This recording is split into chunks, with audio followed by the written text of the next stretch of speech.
ஆண்டவருடைய நாமம் மகிமைப்படுவதாக. தெய்வ வார்த்தைக்கு நேராக நம்முடைய சிந்தைகளை திருப்ப போகிறோம். கர்த்தர் நம்மோடு கூட பேசும்படி யாவரும் ஜெபத்தோடு காணப்படுவீர்களே, ஆனால் தேவன் நம்மோடு கூட பேசுவார்.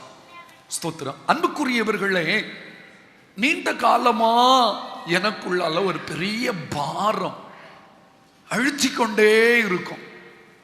அதுதான் எனக்குள்ள ஒரு தரிசனமாக வெளிப்பட்டு கொண்டிருக்கிறது. அந்த பாரமும் அந்த கரிசனையும் அந்த வாஞ்சையும் என்னை ரொம்ப பாரப்படுத்தி இருக்குது. எத்தனையோ நாட்கள் நான் இந்த பாரத்துக்காக உடைந்திருக்கிறேன், உடைக்கப்பட்டிருக்கிறேன். அது வேறு ஒன்றும் இல்லை, இந்த பட்டணம் கர்த்தருக்கு சொந்தமாக வேண்டும். நம்முடைய சபையில் வருகிற ஒவ்வொரு குடும்பத்தில் உள்ள அத்தனை பேரும் கர்த்தருக்காக எரிந்து பிரகாசிக்க வேண்டும். ஒவ்வொரு குடும்பத்தில் இருந்தும் முழு நேர ஊழியம் செய்கிறவர்கள் எழும்பி வர வேண்டும். இந்த நாகர்கோவில் பட்டணத்தில் இருந்து எழும்புகிறவர்கள் அகில உலகத்திலும் ஆண்டவருடைய நற்செய்தியை எடுத்து சொல்ல வேண்டும்.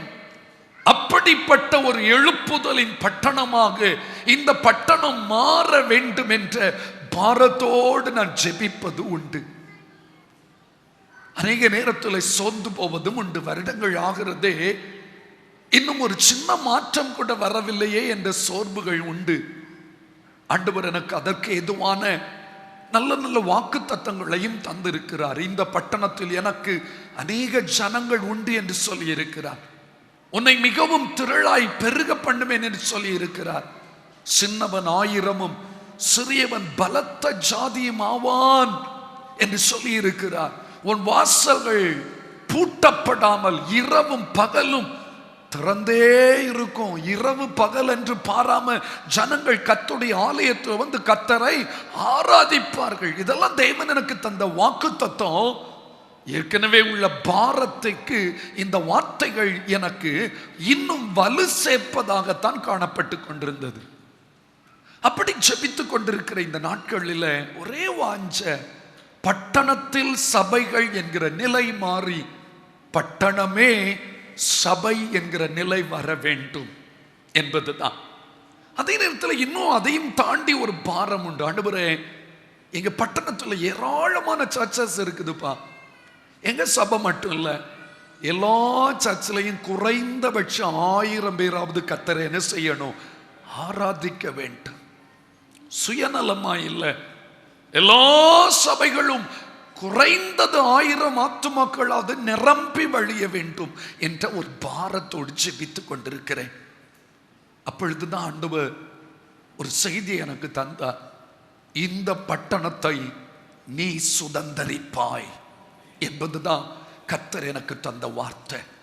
இந்த அநேக குடும்பங்கள்ல சிலர் கதறி கொண்டிருக்கீங்க, இன்னும் என் புருஷன் ரட்சிக்கப்படலை, இன்னும் என் பிள்ளைங்க ஆண்டவருக்குள்ள வரல, என் முழு குடும்பத்திலும் ஒரு மாற்றம் வரவில்லை என்ற பாரமுடையவர்கள் அநேகம் பேர் உண்டு. இயேசுவின் நாமத்தில் இந்த நாளிலே தேவ வார்த்தையை உங்களுக்கு தீர்க்கமாய் சொல்றேன். நாம் அந்த குடும்பத்தை சுதந்தரிக்க போகிறோம். இந்த கிராமத்தை கர்த்தருக்காய் சுதந்தரிப்போம். இந்த பட்டணத்தை கர்த்தருக்காய் சொல்லுங்க, சுதந்தரிப்போம். நானும் என் வீட்டாருமோ வென்றால் கர்த்தரையே சேவிப்போம் என்கிற அந்த தெளிவான ஒரு அற்புதம் ஏற்ற நாட்களிலே நம்முடைய குடும்பத்திலே, நம்முடைய பட்டணத்திலே நிச்சயம் நிறைவேறியே தீரும். அதுதான் நம் ஒவ்வொருவர் மேல் ஆண்டவர் வைத்திருக்கிற ஒரு பெரிய தீர்மானமாய் இருக்கிறது. அதற்கு ஆதாரமாக ஆண்டவர் யோசுவாவின் புஸ்தகத்தில் இருந்து ஆயி பட்டணத்தை சுதந்தரிக்கிற சம்பவத்தை எனக்கு மனதிலே போட்டார். அதை தியானித்த பொழுது ஆண்டவர் தந்த வசனத்தை தான் இன்று நான் உங்களுக்கு போதிக்கவிருக்கிறேன். யோசுவாவின் புஸ்தகம் 8ஆம் அதிகாரம் அதனுடைய 7வது வசனத்தை நாம் வாசிக்க கேட்போமா? அப்பொழுது நீங்கள் பதிவிலிருந்து எழும்பி வந்து பட்டணத்தை பிடிக்க வேண்டும். உங்கள் தேவனாகிய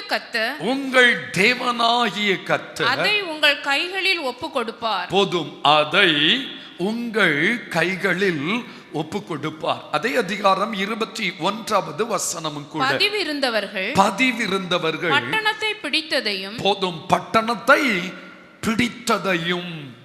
7வது வசனத்தை நாம் பார்க்கும் பொழுது பட்டணத்தை நீ என்ன செய்வாய், பிடிப்பாய் என்று எழுதப்பட்டிருக்கிறது. முதல் வசனத்தை பாருங்க, பட்டணத்தை பிடிக்க வேண்டும். உங்கள் தேவனாகிய கர்த்தர் அந்த பட்டணத்தை உங்கள் கைகளில் என்ன செய்வார்? 7வது வசனத்தில் ஒப்பு கொடுப்பார் என்று சொல்லப்பட்டிருக்கிறது. 21வது வசனத்திலே அவர்கள் அந்த பட்டணத்தை என்ன செய்து விட்டார்கள்? பிடித்து கொண்டார்கள். கையை உயர்த்து அல்லேலூயா சொல்லுவோமா? இயேசுவின் நாமத்துல சொல்றோம், இந்த பட்டணத்தையும் நாம் பிடிக்க போகிறோம். சொல்லுங்களா, கையை உயர்த்தி சொல்லுங்க. இந்த பட்டணத்தையும் நாம் கிறிஸ்துவின் உடையதாய் மாற்ற போகிறோம். என் தேவன் அப்படிப்பட்ட ஒரு காரியத்தை நம்மை கொண்டு செய்ய போகிறார். அல்லேலூயா. நான் இந்த பட்டணத்தை மட்டும் சொல்றேன். நாம வாழ்கிற கிராமம், நாம வாழ்கிற தெரு, நம்ம குடும்பம், நம்ம இரத்த சம்பந்தங்கள், நம்ம இனஜன பந்துக்கள் அத்தனை பேரும் கர்த்தருக்கு சொந்தமாவதை நாம் பார்க்க போகிறோம், நாம் அனுபவிக்க போகிறோம். ஆம், அதுக்கு தான் இந்த நாளின் செய்தியின் தலைப்பு பட்டணத்தை சுதந்தரிப்போம். எல்லாரும் சொல்லுங்க, எதை சுதந்தரிப்போம்? கொஞ்சம் கூட சத்தமா சொல்லுங்க, பட்டணத்தை சுதந்தரிப்போம். கையை உயர்த்து அல்லேலூயா சொல்லுங்க. பக்தன் சொல்ற, ஆர்ப்பரிப்போம் ஆர்ப்பரிப்போம், அலங்கம் இடியும் வரை சொல்லுங்க, ஆர்ப்பரிக்க போகிறோம். கையை உயர்த்தி ஒரு அல்லேலூயா சொல்லுவோமா? ஆர்ப்பரிப்போம் ஆர்ப்பரிப்போம், அலங்கம் இடியும் வரை ஆர்ப்பரிப்போம். ஒரு முறை கூட ஆர்ப்பரிப்போம் ஆர்ப்பரிப்போம், அலங்கம் இடியும் வரை ஆர்ப்பரிப்போம். எக்காளம் ஊதி எரிகோவை பிடிப்போம், ஆரவார துணியோர் கானானுக்குள் நுழைவோம். எக்காளம் ஊதி எரிகோவை பிடிப்போம், ஆரவார துணியோர் கானானுக்குள் நுழைவோம். எழுப்புதலின் நேரமல்லோ, யோசுவாவின் காலமல்லோ, எழுப்புதலின் நேரமல்லோ, யோசுவாவின் காலம். எத்தனை பேர் விசுவாசிக்கிறீங்க? இது யோசுவாவின் காலம் அல்லவோ? இந்த கடைசி காலத்துல ஒவ்வொரு பட்டணத்தையும் நாம் கர்த்தருக்கு சொந்தமாக்க வேண்டும். இந்திய தேசத்தில் உள்ள ஸ்தோத்திரம் மாநகரங்கள் உண்டு பாருங்க, மெட்ரோபாலிட்டன் சிட்டிஸ். ஹல்லேலூயா. எத்தனை பேர் அதை புரிந்து கொண்டு இருக்கிறீங்க? கை உயர்த்த முடியுமா? டெல்லியை கர்த்தருக்காய் சுதந்தரிக்க போகிறோம், மும்பையை கர்த்தருக்காய் சுதந்தரிக்க போகிறோம், கொல்கத்தாவை கர்த்தருக்காய் சுதந்தரிக்க போகிறோம், பெங்களூர் சிட்டியை கர்த்தருக்காய் சுதந்தரிக்க போகிறோம், சென்னை மாநகரத்தை கர்த்தருக்காய் சுதந்தரிக்க போகிறோம், முழு உலகத்தையும் கர்த்தருக்காய் சுதந்தரிப்போம். அந்நிய கண்கள் அல்ல, என் கண்கள் காணுமையா. அதுதான் நாம் வாழ்கிற காலத்துல தேவன் செய்ய போகிற மகத்தான ஒரு காரியம். எத்தனை பேர் இதை தூரத்துல தரிசிக்கிறீங்க? கொஞ்சம் கையை உயர்த்த முடியுமா? அந்த தூர தரிசனம் உள்ளவங்க தான் பாரமுடையவர்களாயிருப்பாங்க, உள்ளமுடைவாங்க. ஆண்டவரே, எங்கள் பட்டணத்தை உமக்கு சொந்தமாக்க நாங்கள் வாஞ்சிக்கிறோம். அல்லேலூயா. ஐயா, இந்த ஆயி பட்டணம் கானான் பிரயாணத்தில் அவர்களுக்கு வழியில் வந்த ஒரு பட்டணம். அதையும் சுதந்தரிக்க வேண்டும். அதற்காக அவர்கள் தவறான ஒரு எடை போட்டு விட்டார்கள். சிம்பிளா முறியடிச்சிடலாம், சிம்பிளா இந்த பட்டணத்தை சுதந்தரிக்கலாம் என்று ஆண்டவருடைய ஆலோசனை கேட்காமல் மனித ஆலோசனைக்கும் மனித பலத்துக்கும் சுய பலத்துக்கும் ஸ்தோத்திரம் இடம் கொடுத்தாங்க. எப்போ ஒரு மனித ஆலோசனைக்கும் சுய பலத்துக்கும் நம்ம இடம் கொடுக்கிறோமோ அந்த காரியத்தில் நாம் தோற்று போவது நிச்சயம். ஒவ்வொரு காரியத்திலும் ஆண்டவர் இந்த ஆண்டு நமக்கு தந்த வார்த்தை என்ன தெரியுமா? நான் உனக்கு போதித்து நீ நடக்க வேண்டிய வழியை உனக்கு காட்டுவேன், உன்மேல் என் கண்ணை வைத்து உனக்கு. வலது கரத்தை உயர்த்த முடியும். ஆண்டவரே, இந்த பட்டணத்தை சுதந்தரிப்பதற்கு, இந்த பிள்ளையை சொந்தமாக்குவதற்கு, இந்த குடும்பத்தை ரட்சிப்புக்குள்ளே நடத்துவதற்கு, இந்த கிராமத்தை அடியோடு கர்த்தர் பக்கம் திருப்புவதற்கு நாங்கள் என்ன செய்ய? ஆனா இந்த ஆயி பட்டணத்தை சுதந்தரிப்பதற்கு அவர்கள் தேவ ஆலோசனையை கேட்காமல் சுய பலத்தை, சுய ஞானத்தை, சுய திறமையை சார்ந்தபடியினால் தோற்று போனார்கள். தோல்வி அநேக நேரத்தில் நானும் கேட்பேன் ஆண்டவரிடத்துல, ஆண்டவரே, நூற்றாண்டுகளுக்கு முன்பதாகவே இந்த பட்டணத்துக்கு சுவிசேஷம் வந்து விட்டது. ஆனா இன்னும் எங்களால் இந்த பட்டணத்தை சத்துருவின் கரத்திலிருந்து பிடித்து எடுக்க முடியலையே, தோற்று போய்விட்டோமே என்று சொல்லுகிற வேதனை எனக்கு உண்டு. பாருங்க, இப்படிப்பட்ட ஒரு சூழ்நிலை ஆயி பட்டணத்தில் தோல்வி வந்த உடனே அவர்களை நடத்தின தலைவனாகிய யோசுவா என்ன செய்தான் தெரியுமா? தேவனுடைய பெட்டிக்கு முன்னால வஸ்திரத்தை கிழித்துக் கொண்டு, சாம்பலை புழுதியை தூற்றிக்கொண்டு ஆண்டவருடைய சமூகத்தில் காலை இருந்து சாயங்காலம் வரை விழுந்து கிடக்கிறான். ஆண்டவரே, ஏன் எங்களுக்கு தோல்வி? ஏன் இன்னும் எங்கள் குடும்பத்தை உமக்கு சொந்தமாக்கி கொள்ள முடியவில்லை? ஏன் இன்னும் இந்த பட்டணத்தை ஆண்டவரை உமக்கு சொந்தமாக்க முடியல? தோற்று கொண்டிருக்கிறோமே. அப்பொழுது ஆண்டவர் வேதனையோடு அழுது கொண்டிருந்த அவனை தட்டி எழுப்பி, எழும்புப்பா. ரீசன் என்ன தெரியுமா? காரணம் என்ன தெரியுமா? ஏன் உங்களால பட்டணத்தை சுதந்திரிக்க முடியல? சில ரகசிய பாவங்கள் உங்களுக்குள்ளே இருக்குது. கிறிஸ்தவர்களாகிய நாம் தேவன் விரும்புகிற பரிசுத்தமான வாழ்க்கையை பூரணமாய் வாழ்ந்திருந்தால், எல்லாரும் கவனிக்கிறீங்களா? இதற்கு முன்னால இந்த பட்டணம் கர்த்தருக்கு ஏற்றுக்கொள்றவங்க மட்டும் அப்படியே கை உயர்த்த முடியுமா? உண்மைதான்.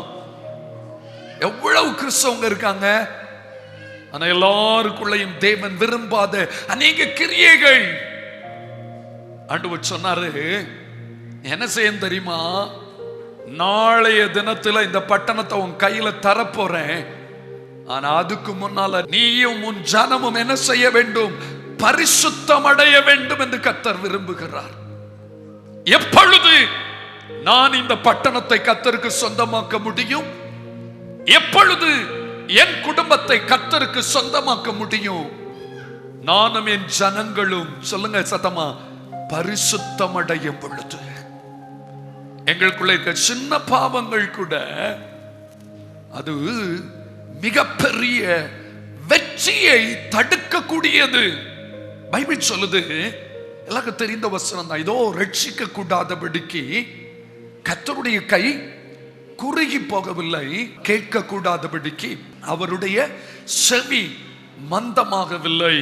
உங்கள் பாவங்களே, உங்கள் அக்கிரமங்களே, நம்முடைய பாவம் தான். இன்னைக்கு எல்லாரும் சொல்ல, ஆண்டவரே, என் பாவத்தின் நிமித்தமாகத்தான் இன்னும் இந்த பட்டணத்தை, இந்த குடும்பத்தை உமக்கு ஆதாயப்படுத்த என்னால் முடியாமல் போகிறது. ஆண்டவர் அந்த இடத்துல யோசுவாவை பார்த்து சொன்னார், நாளைக்காக இன்றைக்கு உங்களை என்ன செய்யுங்க? பரிசுத்தம் பண்ணிக்கொள்ளுங்கள். வலது கரத்தை உயர்த்துங்களே. ஒரு நாளை கர்த்தர் நியமித்து வைத்திருக்கிறார் இந்த பட்டணத்தின் ரட்சிப்புக்காக. கை உயர்த்துங்க பார்க்கலாம். நாம் எல்லாரும் பரிசுத்தத்தின் மேல் பரிசுத்தம் அடைந்து ஆண்டவரை நோக்கி பார்க்கும் பொழுது இந்த பட்டணத்தின் கடைசி மனிதனும் எழும்பி கர்த்தரே தேவன், கர்த்தரே தேவன் என்று முழங்குவதை நம்முடைய காதுகள் கேட்கும், கண்கள் காணும். தேவன் அதை செய்ய போகிறார். அப்ப முதலாவது இந்த பட்டணத்தை சுதந்திரிக்க வேண்டுமானா நம்ம எல்லாரும் பரிசுத்தம் அடையணும். எல்லாரும் சேர்ந்து சொல்லுங்க, என்ன செய்யணும்? கொஞ்சம் கூட சத்தமா சொல்லுங்க, என்ன அடையணும்? பரிசுத்தம். ஹல்லேலூயா சொல்லுங்க பார்க்கலாம். ஹல்லேலூயா, ஹல்லேலூயா, ஹல்லேலூயா. கை உயர்த்தி சொல்லுங்க, துணை வேண்டும் தகப்பனே உலகிலே என்னை எதிர்க்கும் சக்திகள் பல உண்டே, துணைவே தகப்பனே உலகிலே என்னை எதிர்க்கும் சக்திகள் பல உண்டே, ஜீவன் இல்லை எங்கிலும். பரிசுத்தம் பரிசுத்தம் என எழுதும் என் ஜீவன், என் ஜீவன் இல்லை எங்கிலும். பரிசுத்தம் என எழுதும். மெய்யாகவே நாம் ஆண்டுடைய பிள்ளைகள் என்று அழைக்கப்படுகிற நாம் பரிசுத்தம் அடைந்தால் இந்த பட்டணத்தை நாம் சுதந்தரித்துக் கொள்ள முடியும். அப்ப அவசியமும் அவசரமானதும் எது தெரியுமா? என் வாழ்க்கையில் பரிசுத்தம். ஒரு யோனா தானே கொந்தளிப்புக்கு காரணம், ஒரு ஆகான் தானே கலக்கத்துக்கு காரணம். ஒரு பாவம் போதும், ஒரு சின்ன கசப்பு, ஒரு சின்ன வைராக்கியம், ஒரு சின்ன தவறையே பேசுகிற தன்மை, குறை சொல்லுதல், கோள் சொல்லுதல், சின்ன சின்ன சின்ன சின்ன காரியங்கள், ரகசிய பாவங்கள், மறைமான குற்றங்கள், இவைகள் எல்லாம் என்னுடைய தேசத்தின் எழுப்புதலுக்கு நான் தடையாய் நிற்பதற்கு அது எழுப்பி தடையாய் நின்று கொண்டிருக்கிறதையா. ஆண்டவரே என்னை மன்னியும், என் நிமித்தம் இந்த பட்டணம் சுதந்தரிக்கப்படுவது தடைப்பட்டுவிட கூடாது. என்னை பரிசுத்தப்படுத்தும். இரண்டாவதாக பாருங்கள், இந்த பரிசுத்தம் என்பது ரொம்ப முக்கியமானது, அவசியம், அவசரமானது. என்னாச்சு? ஒரே ஒரு மனுஷன், யாரு? ஆகான், ஒரு தப்பு பண்ணி இந்த ரகசியம் அது உங்களுக்கு தெரியவே செய்யாது. மறைந்து கிடந்த பாவத்தை ஆண்டவர் வெளிப்படுத்தி அதை முற்றிலும் அழித்தொழிக்க கட்டளையிட்டார். அழித்தொழித்தார்கள். அதற்கப்புறம் தான் தேவன் தன்னுடைய ஆலோசனையை ஜனத்துக்கு கொடுக்கிறார். பாருங்கள், கவனிங்களா. இப்ப அந்த பாவத்தை அழித்தாச்சு, ஜனங்கள் பரிசுத்தம் அடைந்தாங்க. அப்பொழுது ஆண்டவர் அடுத்த ஆலோசனையை கொடுக்கிறார். பாருங்கள், யோசுவா 8ஆம் அதிகாரம் 3வது வசனம்.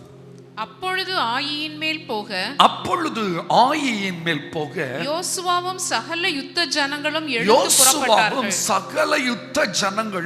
புறப்பட்டார்கள். யோசுவா யுத்த வீரரான 30,000 பேரை, யோசுவா யுத்த வீரரான 30,000 பேரை தெரிந்தெடுத்து, போதும்.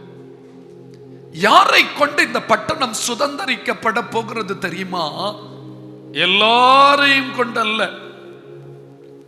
யுத்தம் பண்ண தெரிந்தவர்கள் அங்கு லட்சங்கள் இருக்கிறார்கள். ஆனால் தேவன் தம்முடைய ஊழியக்காரர் மூலமா மொத்தம் 30,000 பேரை என்ன செய்கிறாரு? தெரிந்தெடுக்கிறார். இவர்களை கொண்டுதான் இந்த பட்டணத்தை கர்த்தர் சுதந்தரிக்க பண்ணினார். இன்று நான் இரண்டாவது ஒரு காரியம் சொல்ல விரும்புகிறேன். நீங்க பரிசுத்தம் அடைய வேண்டிய ஒரு ஜனம் மட்டுமல்ல, தேவனால் தெரிந்து கொள்ளப்பட்ட ஜனம். எல்லாரும் சொல்லுங்க, தேவனால். கொஞ்சம் சத்தமா சொல்லுங்க, தேவனால் தெரிந்து கொள்ளப்பட்ட ஜனம். எத்தனை பேர் சொல்ல முடியும்? என்னை கர்த்தர் ஊரில் ஒன்றும் வம்சத்தில் 2மாய் கர்த்தர் என்ன செய்திருக்கிறார்? தெரிந்தெடுத்திருக்கிறார். கையை உயர்த்தி ஆமென் சொல்லலாமா? ஹல்லேலூயா, ஸ்தோத்திரம். எதுக்கை ஆண்டவர் தெரிந்தெடுத்திருக்கிறார்? திறமைசாலிகளையா? படித்தவர்களையா? பணக்காரர்களையா? இல்லங்க. 1 கொரிந்தியர் 1ஆம் அதிகாரம் 27-28 பாருங்க. ஞானிகளை வெட்கப்படுத்தும்படி, ஞானிகளை வெட்கப்படுத்தும்படி தேவன் உலகத்தில் பைத்தியமானவைகளை தெரிந்து கொண்டார். தேவன் உலகத்தில் நம்ம எல்லாருடைய செயல்பாடுகள் இந்த உலகத்துக்கு பைத்தியக்காரத்தனமா இருக்குது. ஆனா ஆண்டவர் ஞானிகளை வெட்கப்படுத்தும்படி நம்மை தெரிந்து கொண்டார். பலமுள்ளவைகளை வெட்கப்படுத்தும்படி, உங்க குடும்பத்துல உங்களை விட பலசாலிகள், உங்களை விட திறமசாலிகள் இருக்காங்க, அவர்களை வெட்கப்படுத்தும்படி தேவன் உலகத்தில் பலவீனமானவைகளை தெரிந்து கொண்டார். ரொம்ப வீக் அண்ட் பாடி ஆகிய என்னை கர்த்தர் என்ன செய்தார்? தெரிந்து கொண்டார். உள்ளவைகளை அவமாக்கும்படி, எல்லா திறமைகளையும் உள்ளவைகளை அவமாக்கும்படி, உலகத்தில் இழிவானவைகளையும் அற்பமாய் எண்ணப்பட்டவைகளையும். எத்தனை பேர் நம்மள அற்பமா பேசினாங்கல்ல, இல்லாதவைகளையும் திறமை தாளந்து பணம் ஒன்னும் இல்ல, இல்லாதவைகளையும் தேவன் என்ன செய்திருக்கிறார்? தெரிந்து கொண்டார். கரங்களை உயர்த்தி ஆண்டவருக்கு நன்றி செலுத்தலாமா? நான் உங்களுக்கு தீர்க்க தரிசனமா சொல்றேன், இந்த பட்டணத்தை சுதந்தரிக்கிற யுத்தத்துக்கு உங்களையும் என்னையும் கர்த்தர் தெரிந்து கொண்டார். கையை உயர்த்துறாலேலுயா சொல்லுவோமா? அழியும் என் கைகளை கொண்டு அழியாவும் ராஜ்யம் கட்ட பைத்தியமான என்னை தெரிந்தெடுத்தீ. அழியும் என் உதடுகள் கொண்டு அழியாவும் வார்த்தையை சொல்ல எத்தனாய் வாழ்ந்த என்னை பிரித்தெடுத்தீ. அழியும் என் கைகளை கொண்டு அழியாவும் ராஜ்யம் கட்ட பைத்தியமான என்னை தெரிந்தெடுத்தீ. அழியும் என் உதடுகள் கொண்டு அழியாவும் வார்த்தையை சொல்ல எத்தனாய் வாழ்ந்த என்னை பிரித்தெடுத்தீ. கை உயர்த்தி ஆராதிப்பே அதை எண்ணியே வாழ்நாளெல்லாம் உம்மை மட்டுமே ஆராதிப்பே அதை எண்ணியே வாழ்நாளெல்லாம் உம்மை மட்டுமே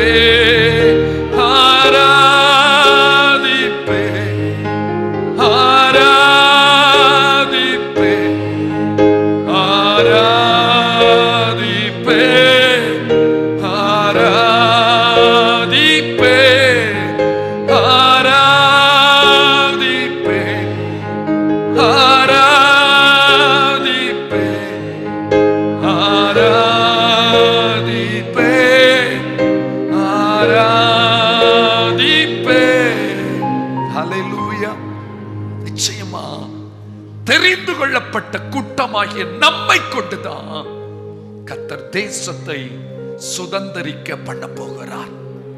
ஐயா, ஒரு குடும்பத்தில் எத்தனையோ பேர் இருந்தாலும் ஒரு ஆளுடைய கண்ணீர் தான் அந்த வீட்டுக்கு காரியங்களை மாற்றி அமைக்கிறது. ஒரே நபர் ராமுழுது விழித்திருந்து ஜெபிக்கிறாங்க. எல்லாரும் தூங்கின பிறகு எல்லாரும் சாப்பிட்டுட்டு இருக்கும்போது ஒரு ஆள் மட்டும் சாப்பாடு வேண்டாம் நீ முழங்கால நிக்குது. எல்லாரும் வெளியே சுத்த போன பொழுது ஒரு ஆள் மட்டும் அரை கதவை பூட்டி அந்தரங்கத்துல புலம்புது. அவங்க தான் கர்த்தரால் தெரிந்து கொள்ளப்பட்டவர்கள். உங்க குடும்பத்தில் எத்தனை பேர் இருந்த பொழுதும், எத்தனை திறமைசாலிகள் பணக்காரர்கள் இருந்த பொழுதும், உங்களை தேவன் தெரிந்து கொண்டதற்கு ஒரு நோக்கம் உண்டு. நாள் ஒன்று வரப்போகிறது, தேவன் அதை வெளியரங்கமாக்க போகிறார். தேவன் அதை வெற்றியாய் வெளிப்படுத்தியே தீருவார். ஹல்லேலூயா. ஆம், யாரை கொண்டு தேசம் சுதந்தரிக்கப்படும்? தெரிந்து கொள்ளப்பட்ட ஜனத்தை கொண்டு. உங்க குடும்பமே ஆண்டவரை அறியாமல் இருந்த பொழுது நீங்க அறிய பண்ணி இருக்கிற கர்த்தர் அப்படின்னா தேவன் உங்களை தெரிந்து கொண்டிருக்கிறார். வலது கருத்தை உயர்த்தி தேங்க்யூ லார்ட், என்ன நீ செலக்ட் பண்ணீங்களே. Thank you that you have chosen me for a special purpose, for this land to be inherited. இந்த தேசம் சுதந்தரிக்கப்படுவதற்கு என்னை பிரித்தெடுத்தபடியால் மக்கு ஸ்தோத்திரம். ஹல்லேலூயா. கை உயர்த்துற ஹல்லேலூயா சொல்லுவோமா? கள்ளனேன்று தள்ளிடாமல் அழியனை அழைத்தவா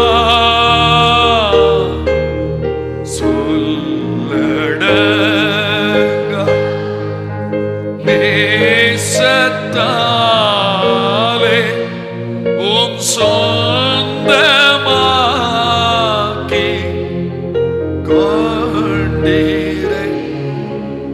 உங்களால சொல்ல முடியுமா, ஆண்டவர் என்ன ஒரு பெரிய பிளானோடு தான் தெரிந்தெடுத்து இந்த ஊர்ல, இந்த பட்டணத்துல, இந்த இடத்துல, இந்த ஸ்ட்ரீட்ல, இந்த கிராமத்துல, முன்பின் தெரியாத இந்த ஊர்ல என் தேவனை கொண்டு வந்து வைத்திருக்கிறார்னா இந்த தேசத்தை, இந்த கிராமத்தை, இந்த தெருவை சுதந்தரிப்பதற்காகத்தான். அன்பார்ந்தவர்களே, மூன்றாவதாக யாரை கொண்டு கர்த்தர் இந்த பட்டணத்தை சுதந்தரிக்க பண்ணுவார்? யோசுவாவின் புத்தகம் 8வது அதிகாரம் 4வது வசனத்திலிருந்து சில வசனத்தை வாசிப்போமா? அவர்களுக்கு கட்டளையிட்டதாவது, அதாவது தெரிந்து கொள்ளப்பட்ட அந்த ஜனத்துக்கு யோசுவா கட்டளையிட்டதாவது, நீங்கள் பட்டணத்தின் பின்னாலே பதிவிருக்க வேண்டும். பட்டணத்தின் பின்னாலே பதிவிருக்க வேண்டும். பட்டணத்துக்கு வெகு தூரமாய் போகாமல், பட்டணத்துக்கு வெகு தூரமாய் போகாமல் எல்லாரும் ஆயத்தமாய் இருங்கள். எல்லாரும் சொல்லுங்க, எல்லாரும் கொஞ்சம் சத்தமா சொல்லுங்க, ஆயத்தமாயிருங்க.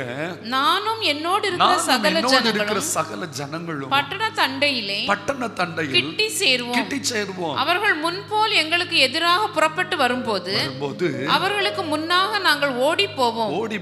அப்பொழுது அவர்கள் முன்போல நமக்கு முன்னாக முறிந்து ஓடி போகிறார்கள் என்று சொல்லி எங்களை துரத்த புறப்படுவார்கள். நாங்களும் அவர்களை பட்டணத்தை விட்டு இப்பாலே வர பண்ண மட்டும் அவர்களுக்கு முன்னாக ஓடுவோம். நல்ல கவனிங்க, ஆண்டவர் கவனிக்கிறீங்களா? பட்டணத்தை சுதந்தரிப்பதற்கு உரிய ஆலோசனைய தேவ ஊழியக்காரனாகிய யாருக்கு கொடுக்கிறாரு? யோசுவா. யோசுவா அதை யார்கிட்ட சொல்றாப்ல? ஜனங்களிடத்துல சொல்றாப்ல. ஜனங்கள் யோசுவா சொல்லுகிற ஒவ்வொரு வார்த்தைக்கும் என்ன செய்கிறாங்க தெரியுமா?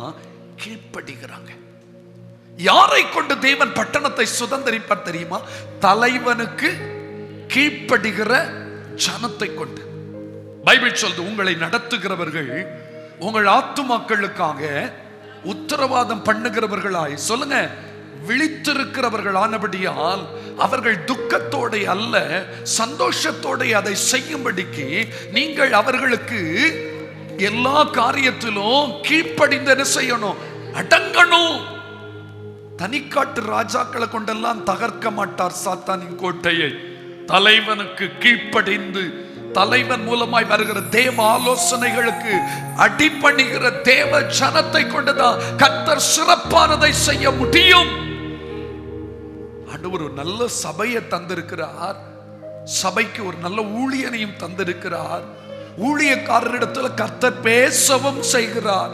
அந்த வார்த்தைக்கு எந்த ஒரு தேவ பிள்ளை கீழ்ப்படுகிறார்களோ, அது எதுவா இருக்கட்டும், கடினமா இருக்கட்டும், லகுவா இருக்கட்டும், கொஞ்சம் கவனிக்கணும். வித்தியாசமா இருக்கு ஆலோசனை. ஆண்டவருக்கு ஆலோசனை எதிரிக்கே புரியாது. ஒரு அல்லேலூயா சொல்லுங்க பார்க்கலாம். சில வேளை எனக்கும் புரியாது, எனக்கு விரோதமான எதிரிக்கும். சத்தமா சொல்லுங்களா. புரியாதது போல இருந்தாலும் கீழ்ப்படிய வேண்டியது என் மேல் விழுந்த கடமை. இப்ப கவனிங்க, ஆண்டவருக்கு ஆலோசனை ஊழியக்காரர் மூலமா என்ன வருது தெரியுமா? பட்டணத்துக்கு பின்னால கொஞ்சம் பேர் இருக்கணுமா, பட்டணத்துக்கு முன்னால கொஞ்சம் பேர் எதிர்த்து போகணுமா, அவங்க எதிரிகள் கண்ட உடனே எழும்பி வந்த உடனே பயந்து தோல்வி அடைந்தது போல என்ன செய்யணும்? திரும்பி ஓடணுமா? அப்பொழுது இவர்கள் ஓடி வருவார்களா? இதெல்லாம் கேட்க வித்தியாசமா இருக்கு. என்னடா யுத்தம் பண்ண வேண்டிய நம்ம புறமிதுகிட்டு ஓட சொல்றார், இது என்ன வித்தியாசமா இருக்கு? நோ, கேள்வி கேட்காமல் கீழ்ப்படுகிற ஜனத்தை கொண்டுதான் கர்த்தர் எல்லாரும் ஆச்சரியப்படக்கூடியவைகளை செய்து முடிப்பார். கை உயர்த்து அல்லேலூயா சொல்லுங்க. இந்த நான் சேலஞ்ச் பண்ணி சொல்றேன், கேள்வி கேட்காமல் கீழ்ப்படுகிறவர்களை அநேகருக்கு முன்பதாய் ஆச்சரிய குறிகளாய் கர்த்தர் மாற்ற விரும்புகிறார். பக்கத்துல திரும்பி சொல்லுங்க பாருங்க, கேள்வி கேட்காதுங்க. ஆண்டவர் சொல்ற ஆலோசனைக்கு கொஸ்டின் ரைஸ் பண்ணாதுங்க, டவுட் படாதுங்க. உங்களை கர்த்தர் அநேகருக்கு முன்னால் ஆச்சரியமாய் மாற்ற போகிறார். நாம் செய்ய வேண்டியது, தேவன் நமக்கு தந்திருக்கிற தலைமைத்துவத்திற்கு கீழ்ப்படிந்து அடங்கி இருந்தால் போதுமானது. இங்க ரெண்டு கூட்டம் ஜனத்தை அவங்க ரெடி பண்ணி வச்சிருந்தாங்க. ஒண்ணு பதிவிருப்பவர்கள், இன்னொன்னு நேருக்கு நேர் சந்திப்பவர்கள். எல்லாம் சொல்லுங்க. ஒன்று பட்டணத்துக்கு பின்னால யாருக்குமே தெரியாம, பட்டணத்தில் உள்ள ஜனங்களுக்கே தெரியாம ஒளித்து பதிவிருப்பவர்கள். பட் அவர்களும் யுத்த புருஷர்கள், அவர்களும் யுத்த ஆயுதங்களோடு இருப்பவர்கள். அதே நேரத்தில் ஒரு சிறு கூட்டம் எதிரியை சொல்லுங்க நேருக்கு நேர் போய் சொல்லுங்க சந்திக்கிற கூட்டம். இன்று சபையிலும் இப்படிதாங்க ஒரு சின்ன கூட்டம் இருக்குது. அவங்க தான் பதிவிருக்கிறவர்கள். அல்லேலூயா சொல்லுங்க பார்க்கலாம். அப்படின்னு என்ன அர்த்தம்? மறைந்திருப்பவர்கள். எல்லாம் சொல்லுங்க. குடும்பத்தின் ரட்சிப்பிற்காய் மறைந்திருந்து ஜெபிப்பவர்கள். கையை உயர்த்தோர் அல்லேலூயா சொல்லுங்க. நிறைய குடும்பம் ரட்சிக்கப்பட்டதுக்கு யாரோ ஒருவருடைய கண்ணீரின் ஜெபம். ஆனா அவங்களுக்கு பேர் வெளியே சொல்லுங்க வராது. அவங்கள வீட்டுல யாரும் மதிக்க போறதும் சொல்லுங்க இல்ல. நீயா? நான் எல்லாம் சம்பாதிச்சேன். நீங்க சம்பாதிப்பதற்கு பலனை கத்த தருவதற்காய் திறப்பில் நின்றது வீட்டுல இருந்த ஸ்திரீ அல்லவோ, வீட்டுல ஒரு நபர் இருந்து அழுதாங்கல்லவோ, அதை புரிய மாட்டாங்க. ஆனா அவர்கள் ரொம்ப அவசியமானவர்கள். இன்று கூட எனக்கு தெரியும், இங்க வெளிப்படையா நிறைய பேர் ஸ்தோத்திரம் தன்னை காட்டிக் கொள்வதில்லை. ஆனால் இந்த சபையின் எழுப்புதலுக்காய் மறைந்திருந்து ஜெபிக்கிற ஒரு கூட்டம் இருக்கிறது. இந்த தேசத்தின் எழுப்புதலுக்காய் விழித்திருந்து கதறுகிற ஒரு கூட்டம் இந்த சபைக்குள்ள இருக்கிறது. அவர்கள் தான் பதிவிருக்கிறவர்கள். அவர்கள் தான் வெற்றிக்கு கருவிகள். அவர்கள் தான் பட்டணத்திலே ஒரு பாதிப்பை உண்டு பண்ணுகிறவர்கள். என்னை யாருமே யூஸ் பண்ணல, சர்ச்சில் யாருமே கண்டுக்கல. ஆனா நான் நிறைய ஜெபம் பண்றேனே, சபை போதகருக்காய் கண்ணீர் வெடிக்கிறேனே, விசுவாச குடும்பங்களுக்கு ஜெபிக்க சொன்ன உடனே ஜெபிக்கிறேனே, எனக்கு யாரும் என்ன கவனிக்கிறது இல்ல, மதிக்கிறது இல்லைன்னு சொல்லி கலங்காதுங்க. உங்களை கர்த்தர் கவனித்துக் கொண்டிருக்கிறார். உங்களுக்கு தர வேண்டிய கனத்தை அவர் மத்திய ஆகாயத்தில் வைத்து தருவது அதிக நிச்சயம் அல்லவோ? அதுவரை பொறுமையோடு காத்திருங்கள் ஐயா. பதிவிருப்பவர்கள் ஒரு கூட்டம். இன்னொரு சின்ன கூட்டத்தை பார்த்தீங்கன்னா நேருக்கு நேர் எதிரியை என்ன செய்ய போறாங்க? சிலர் நல்ல ஸ்ட்ராங், எது வந்தாலும் பார்க்கலாம் எழுப்பி நிற்பாங்க. எல்லாரும் கிடையாது. இந்த இரண்டு கூட்டத்தையும் கர்த்தர் உபயோகப்படுத்த போகிறார். கை உயர்த்துற அல்லேலூயா சொல்லுங்கள். அல்லேலூயா. அதாவது இவங்க வாழ்க்கையில அவங்க சுய விருப்பம் எல்லாம் கிடையாது, தேவ சித்தம். அவனவன் தான் அழைக்கப்பட்ட அழைப்பில் என்ன செய்யணும்? நிலைத்திருக்க வேண்டும். ஆண்டவர் எந்த அழைப்பில் உங்களை அழைத்திருக்கிறாரோ அதுல இருங்க. பதிவிருக்கிறவர்களா இருக்கட்டும், நேருக்கு நேர் சந்திக்கிறவர்களா அந்த அழைப்புல இருங்க. ஒவ்வொருத்தருக்கும் ஆண்டவர் ஒரு வித்தியாசமான அழைப்பை வைத்திருக்கிறார். சிலர் பாருங்க சர்ச்சில் ஒதுங்கி இருப்பாங்க, ஆனா சர்ச்சுக்கு முதுகெலும்பா இருப்பாங்க. ஸ்தோத்திரம்.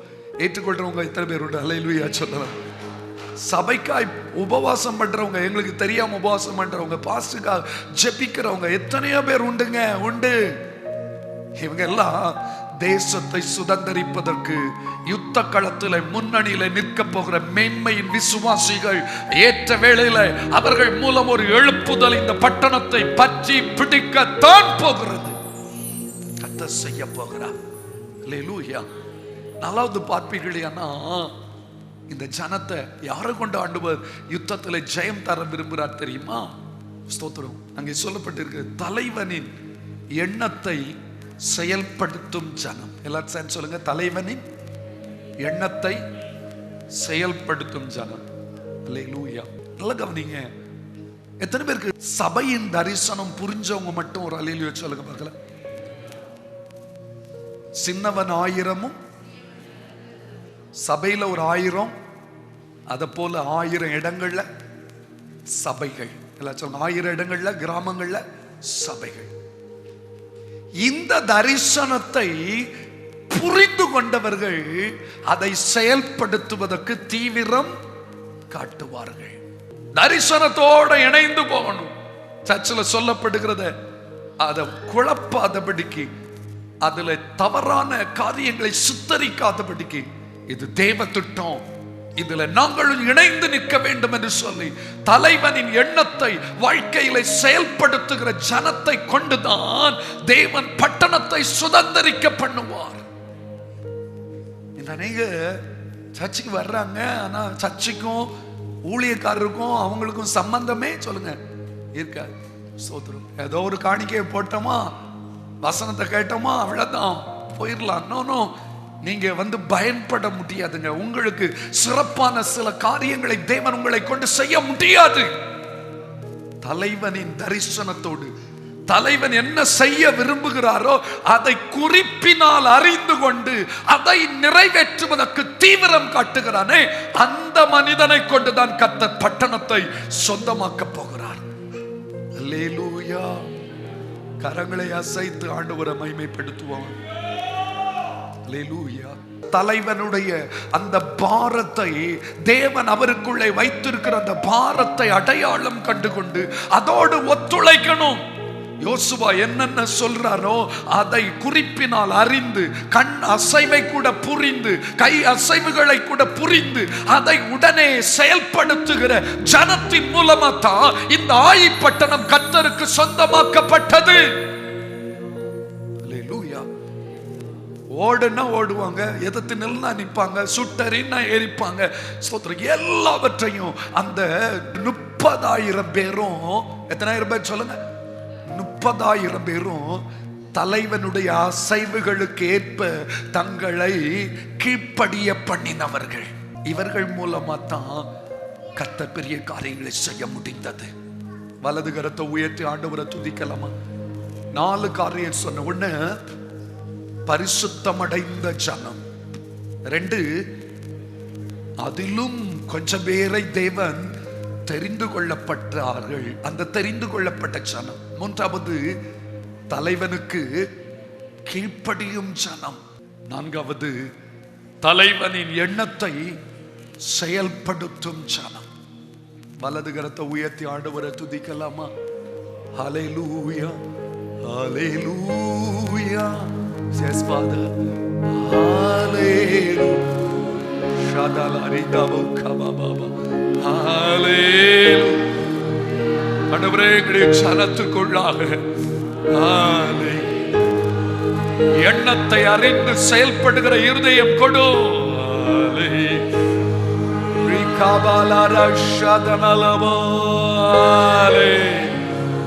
பரிசுத்த ஆவியானவரே, நன்றி ராஜா.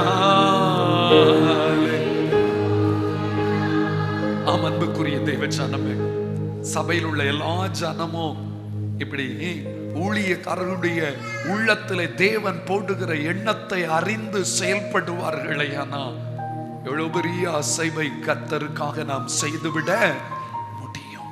நாம பட்டணங்களை கர்த்தருக்கு சொந்தமாக்கணும், தேசத்தை கர்த்தருக்கு சொந்தமாக்கணும், மாவட்டங்களை கர்த்தருக்கு சொந்தமாக்கணும், ஜன கூட்டத்தை கர்த்தருக்கு சொந்தமாக்கணும்.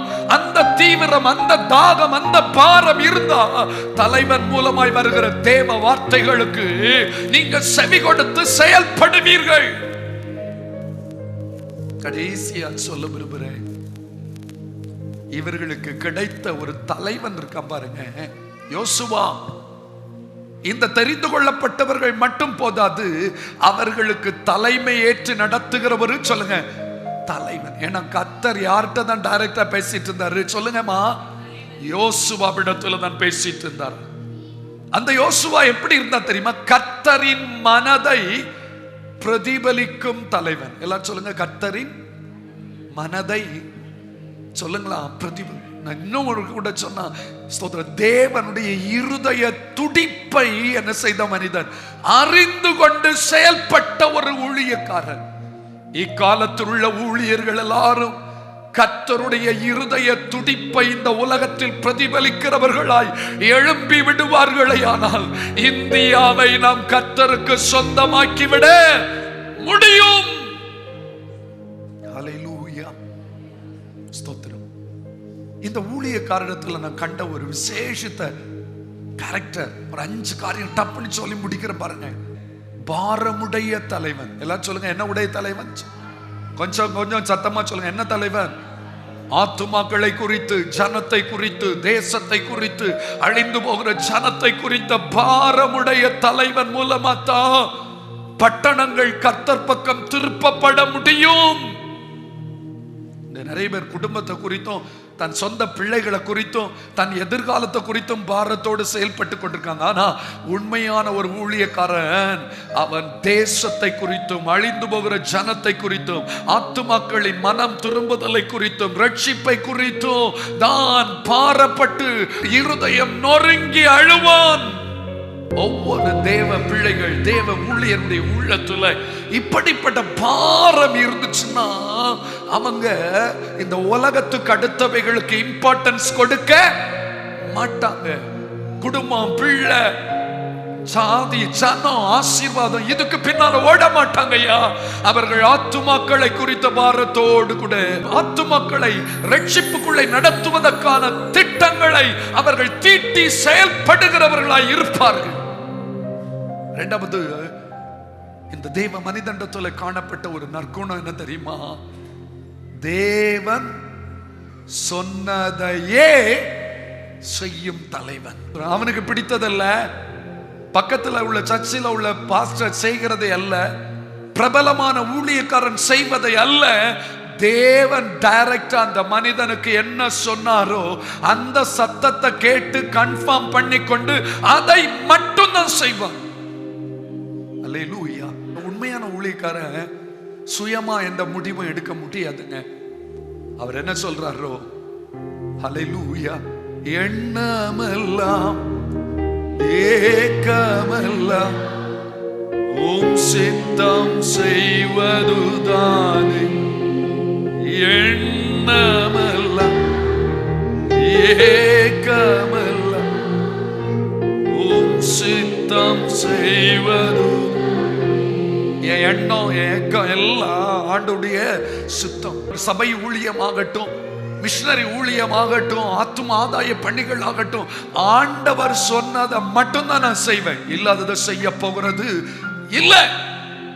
ஆண்டவர் சொன்ன நிறைய காரியம் இருக்குதுங்க, நிறைய இருக்குது. வெகு சீக்கிரம் இந்த பட்டணத்தை சுதந்திரிப்பதற்கான அடுத்த கட்ட பணிகளை நம்ம தொடங்க போகிறோம். எத்தனை பேர் ஆமென் சொல்ல போறீங்க? தெருவுல போய் நின்று நாங்க ஒரு குரூப்பா ஜெபம் பண்ண போகிறோம். ஸ்தோத்திரம். இந்த பட்டணத்தை சுத்தி சுத்தி நடந்து கர்த்தரை ஸ்தோத்திரிக்க போகிறோம். இந்த அலங்கம் விழுகிறது வரையில ஆர்ப்பரித்து தேவனை மகிமைப்படுத்த போகிறோம். எத்தனை பேர் எங்களோட ஒத்துழைப்பதற்கு ரெடியா இருக்கீங்க? ஸ்தோத்திரம். இதை தொடங்க போறோம், இதை தொடங்குவோம். இங்க இருந்து வீட்டுக்கு போகும்போது துதிங்க, ஆமென். சர்ச்சுக்கு வரும்போது துதிங்க, மார்க்கெட்டுக்கு போகும்போது துதிங்க, பஸ் ஸ்டாண்டுக்கு போகும்போது தேவனை துதிங்க. தேவன் சொன்னதை செய்ய ஆரம்பிங்க ஐயா. பட்டணம் கர்த்தர் பக்கம் திருப்பப்படும். மூன்றாவதாக பாருங்க, ஸ்தோத்திரம், விழித்திருப்பவன் விழிப்பாயிருப்பவன். எல்லாரும் சொல்லுங்க, சத்தமா சொல்லுங்க. விழித்திருப்பவன் விழிப்பாயிருப்பவன். இந்த யோசுவாவுடைய லைஃப் ஹிஸ்டரியை வாசி பார்த்தா தூங்கினாரான்னு தெரியல. விழித்து இருக்காரு. அதிகாலையில எழும்பினேன்றாரு. காரியங்களை ராமுழுதும் சுத்தி சுத்தி பார்க்கிறாரு. உண்மையான ஊழியக்காரனுக்கு ரொம்ப டீப் ஸ்லீப் ஒன்றும் வராது, வரக்கூடாது, இல்ல வரவே வராது. ஒரு அல்லேலூயா சொல்லுங்க பார்க்கலாம். அல்லேலூயா. நிறைய விசுவாசிகளுக்கு தெரியும். எனக்கு நைட்ல போன் பண்ணவங்களுக்கு எந்த ராத்திரி அக்னி சும்மா நேரம் போகாம அடிச்சிடாதுங்க. ஸ்தோத்திரம். அது வேற. எந்த ராத்திரி கூப்பிட்டாலும் உடனே எடுப்பேன். ஸ்தோத்திரம். ஏன்னா ஸ்தோத்திரம், இருதயம் அப்படிதான் இருக்கும், விழிப்பாதான் இருக்கும். செல்லம் பாருங்க, இமயமலையே நவுண்டு மேலோடி விழுந்தா கூட தூக்கம் போக மாட்டேங்குது. தப்பு. விழிப்பாயிருப்பவனும் விழித்திருப்பவனும் தான் ஜனத்தை எழுப்புதலுக்கு நேராய் திருப்ப முடியும், எழுப்புதலுக்கு கருவிகளாய் உருவாக்க முடியும் என்பதை நான் உணர்ந்து இருக்கிறேன் ஐயா. ஸ்தோத்திரம். தூங்குறது ரொம்ப கம்மி தான். சில வேளை நல்லா தூங்குற இல்லைன்னு சொல்ல மாட்டேன். ஆனாலும் அதிகமா விழித்திருந்து அதிகாலையில் எழுப்பி தேவ சமூகத்தில் அமரத்தான் கர்த்தர் சபையில மாற்றங்களை தருகிறார், தேசத்திலே வித்தியாசங்களை ஏற்படுத்துகிறார். இது போதாது என்பது எனக்கு தெரியும். இன்னும் விழித்திருந்து ஜெபிப்பேன் என்று தேவ சமூகத்தில் உறுதியை பூண்டிருக்கிறேன். நிச்சயம் வெற்றியை காணும் வரை, பட்டணத்தை சுதந்திரிக்கும் வரை. எனக்கு ஒரு நல்ல வசனம் ஞாபகத்துக்கு வருது, டக்குனி எடுத்து வாசிக்க விரும்புறேன். 132வது சங்கீதம். ஒரு மனிதனுடைய தீர்மானத்தை பாருங்க. 132வது சங்கீதத்தை எல்லாரும் எடுத்துக்கலாமா? 2வது வசனத்தையும் 3வது 4வது வசனத்தையும் நான் உங்களுக்கு வாசிக்க விரும்புகிறேன். எல்லாரும் சேர்ந்து கூட வாசிக்கலாமே, ரொம்ப நல்லா இருக்குதும். அவன் அவன் என்பது தாவீதை குறிப்பிடுகிறது. நான் கர்த்தருக்கு ஒரு இடத்தையும் யாக்கோபின் வல்லவருக்கு ஒரு வாசஸ்தலத்தையும் காணமட்டும் என் வீடாகிய கூடாரத்தில் பிரவேசிப்பதும் இல்லை, என் படுக்கையாகிய கட்டிலின் மேல் ஏறுவதும் இல்லை, என் கண்களுக்கு நித்திரையும் என் இமைகளுக்கு உறக்கத்தையும் வர விடுவதும் இல்லை என்று கர்த்தருக்கு ஆணையிட்டு யாக்கோபின் வல்லவருக்கு பொருத்தனை பண்ணினார். இப்படிப்பட்ட தேவ பிள்ளைகள் தான் தேசத்தை கர்த்தர் பக்கம் திருப்ப முடியும், குடும்பத்தை கர்த்தருக்கு சொந்தமாக்க முடியும். சுகபோகமாய் உழந்திருக்கிறவர்களை ஒரு காலம் கர்த்தர் எழுப்புதலின் காரியத்தில் பயன்படுத்தவே மாட்டார். அல்லேலூயா, அல்லேலூயா. அடுத்து இந்த யோசுவாவை பற்றி சொல்லப்பட்டிருக்கு, திட்டமிட்டு செயல்படுபவன். எல்லாரும் சொல்லுங்க, என்ன விட்டு? அந்த வசனத்தை மட்டும் வாசிக்கலாமா? யோசுவா 8ஆம் அதிகாரம் 13வது வசனத்தை பாருங்க. பட்டணத்துக்கு வடக்கே இருந்த சகல சேனையும் பட்டணத்துக்கு மேற்கே பதிவிருக்கிறவர்களையும் திட்டம் பண்ணின பின்பு யோசுவா அன்று ராத்திரி பள்ளத்தாக்கிலே பாருங்க, யார் யாரை எங்க வைக்கணும், எந்த மனுஷனை எந்த சைட்ல வைத்தா அது எஃபெக்டிவா இருக்கும், பிளான் பண்றான். ஸ்தோத்திரம், அல்லேலூயா. ஆண்டவர் சொல்றாரு, ஸ்தோத்திரம், ஒரு காரியத்தை செய்ய துவங்கும் முன்பதாக அதை உட்கார்ந்து என்ன செய்யணுமா, கணக்கு பார்க்கணும், திட்டமிடணும்னு ஆண்டவர் எழுதி வைத்திருக்கிறார். ஆண்டவருடைய பிள்ளைங்க ஒவ்வொன்றையும் திட்டமிட்டு செயல்படுத்தணும். Planning is must. ஸ்தோத்திரம். ஆண்டவருடைய ராஜ்ய விரிவாக்க பணியில திட்டமிடுதல் அவசியம். ஸ்தோத்திரம். அப்படிப்பட்ட ஊழியர்களை தான் கர்த்தர் எழுப்புதலை காண்பதற்கு பயன்படுத்துவார். கடைசியா நான் சொல்லி முடிக்கிறேன், தியாகம் செய்கிற ஒரு ஊழியன் இந்த தலைவன். எல்லாம் சொல்லுங்க, என்ன செய்கிறவன்? கொஞ்சம் சத்தமா சொல்லுங்க, என்ன செய்யணும்? ஊழியக்காரங்க என்ன செய்யணும்? சுகபோக வாழ்க்கைக்குரியவர்கள் அல்ல, அவர்கள் என்ன செய்வது? தியாகம் பண்ணு. சிலர் சொல்லுகிறத நான் கேள்விப்பட்டிருக்கேன், ஒரு நாள்ல கஷ்டப்பட்டோம், அன்னைக்கு யாருமே எங்களை கண்டுக்கல, இப்ப கர்த்தர் எங்களை ஆசீர்வதிச்சிருக்க, அதனால நாங்க நல்லா என்ஜாய் பண்ணுவோம். பைபிள் அப்படி இல்லைங்க. ஊழியக்காரன் என்பவன் என்ன செய்ய வேண்டும்? கஷ்டங்களை சகிக்க வேண்டும். ஆண்டவர் சொல்றாரு, ஈட்டிய நீட்டு பட்டணத்துக்கு நேராக கீழ்ப்படுகிறான். ஈட்டிய குத்தணும் இல்லது வாங்கி எறியணும்ல, ஆனா ஆண்டவர் சொல்ல நீட்டு. தேவன் சொன்ன வார்த்தைக்கு கீழ்ப்படிந்திருக்கிறான். பைபிள் சொல்லுது, யுத்தம் முடிகிறது வரைக்கும், பட்டணம் முறியடிக்கும் மட்டும் நீட்டி கொண்டிருந்த தன் கையை யோசுவா என்ன செய்யவில்லை. எத்தனை மணி நேரம் கையை நீட்டி கொண்டிருந்திருப்பான், கை வலித்திருக்குமே, எவ்வளவு கடைசியில மரத்து போயிருக்குங்க. ஆனாலும் அவனுக்கு அதை பற்றி கவலை இல்லை. இந்த பட்டணத்தை சுதந்தரிப்பதற்காக நான் எந்த தியாகத்தையும் செய்வதற்கு ஆயத்தம். அப்படிப்பட்ட தியாகசீலர்களை கொண்டுதான் தேவன் பட்டணத்தை சுதந்தரிக்க செய்வார். அல்லேலூயா. இன்று நாம் அப்படித்தான் இருக்கணும். நம்முடைய சபையின் ஆசீர்வாதங்களை தியாகம் பண்ணுவதனால் தான் பல இடங்களில் ஊழியங்களை கட்டி எழுப்ப கர்த்தர் பயன்படுத்துகிறார். வட இந்திய மிஷனரிகளை தாங்க கர்த்தர் கிருபை தருகிறார். தமிழ்நாட்டில் பல கிராமங்களில் சுவிசேஷம் அறிவிப்பதற்கு, ஊழியர் கூட்டங்களை நடத்துவதற்கு, ஏழ்மை எளியவர்களை, திக்கற்றவர்களை, விதவைகளை தாங்குவதற்கு, படிக்க முடியாதவர்களுக்கு ஃபீஸ் கட்டுவதற்கு, பைபிள் காலேஜில் படிப்பவர்களுக்கு உதவி செய்வதற்கு என்னென்னமோ காரியங்களை செய்து கொண்டிருக்கிறோம். இது சபையின் தியாகம். நீங்களும் தியாகம் பண்ணுகிறீங்க. சபையிலும் தியாகங்கள் நடக்கும் பொழுதுதான் காரியங்கள் அசாதாரணமாய் நடத்த போகிறது. ஆம் அருமையானவர்களே, இப்படிப்பட்டவர்களாக நானும் நீங்களும் இருந்தால் இந்த பட்டணத்தை நாம் சுதந்தரிப்பது அதிக நிச்சயம் அல்லவா? நம் குடும்பத்தை கர்த்தருக்குரிய குடும்பமாய் மாற்றுவது அதிக நிச்சயம் அல்லவா? எத்தனை பேர் தீர்மானம் எடுக்கிறீங்க, ஆண்டவரே என் குடும்பத்தை சுதந்தரிப்பதற்கு, என் பட்டணத்தை சுதந்தரிப்பதற்கு பரிசுத்தம் அடைய விரும்புகிறேன், என்னையும் தெரிந்து கொண்டீரே என்பதை புரிந்து ஆனந்த கண்ணீர் வடிக்கிறேன்ப்பா.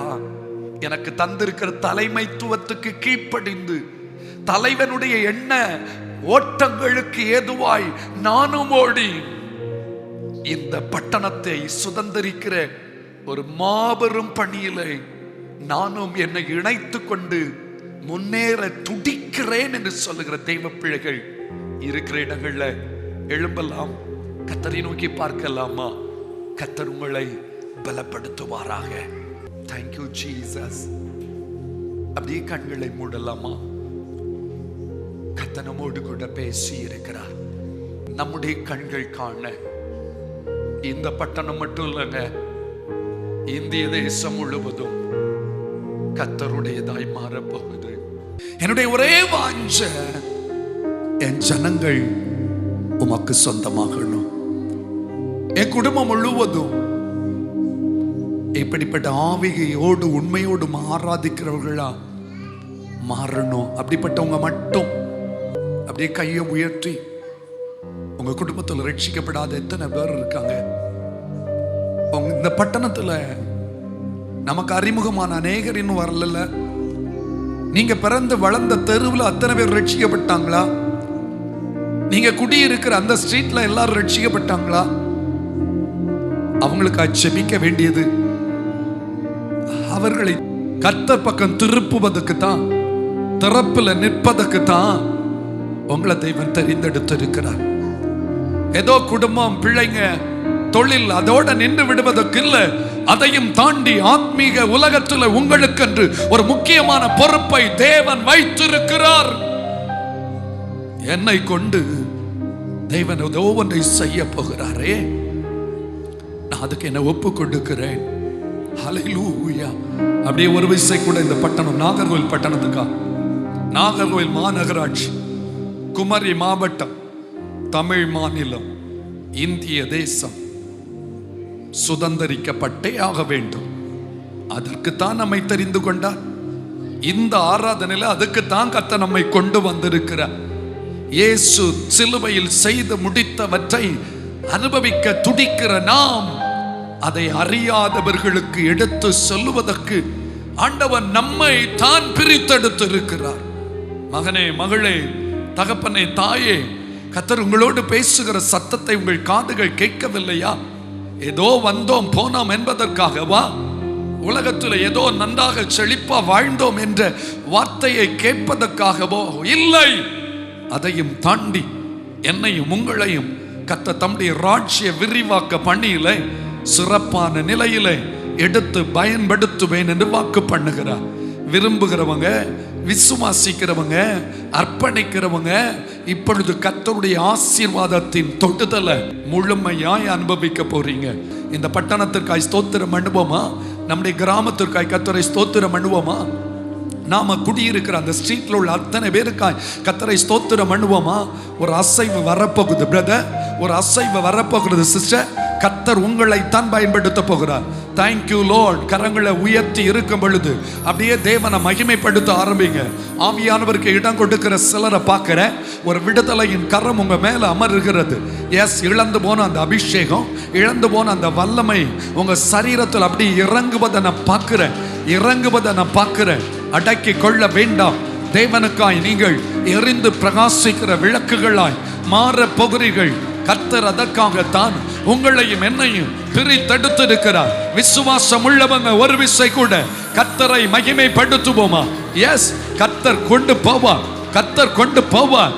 தேசங்களுக்கு உன்னை எடுத்து செல்லுவார். தேசங்களுக்கு உன் தலைமுறைகள் ஆசீர்வாதமாய் மாறுவதற்கு கர்த்தர் நடத்தி செல்ல போகிறபடியார். கரங்களை தட்டி, ஆண்டவரே நீர் எவ்வளவு நல்லவர். பரிசுத்த பிரசன்னம் ஒவ்வொரு குடும்பத்திலும் ஒவ்வொரு நபர்களுக்குள்ளும் இப்பொழுது ஊடுருவி செல்வதாக நசரேயனாகிய இயேசுவின் நாமத்தில் இந்த செய்தியை கேட்டு வசனத்துக்கு கீழ்ப்படிய விரும்புகிற இவர்கள் மேல் தேவ வல்லமை பகிரங்கமாய் இறங்கட்டும்.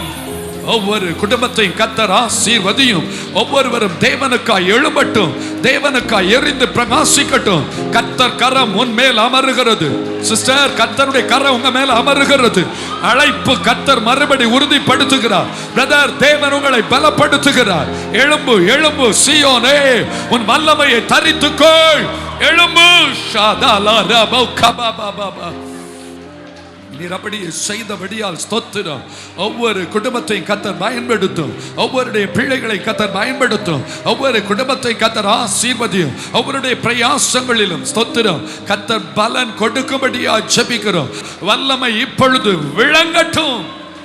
நம்முடைய பிள்ளைகளுடைய போக்குவரத்து பிரயாணங்களில் கூட இரும். சமீபத்திலும் தூரத்திலும் தூர தேசங்களிலும் இணையதளத்தின் மூலம் தொலைக்காட்சியின் மூலம் இந்த ஆராதனையில் பங்கெடுத்த ஒவ்வொரு குடும்பத்தையும் என் ஆண்டவர் ஆசீர்வதிப்பீராக.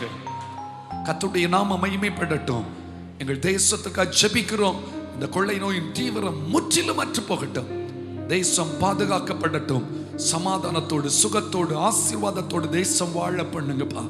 தெய்வநாமம் தொடர்ந்து மகிமைப்படட்டும். எங்களோடு கூட இருப்பவரும் எங்களையும் கொண்டு தேசத்தை சொந்தமாக்கிக் கொள்வதற்கு பயன்படுத்துகிற தெய்வமாம் இயேசுவின் நாமத்தில் ஜெபிக்கிறோம். ஜெபம் கேளும் ஜீவனுள்ள நல்ல பிதாவே.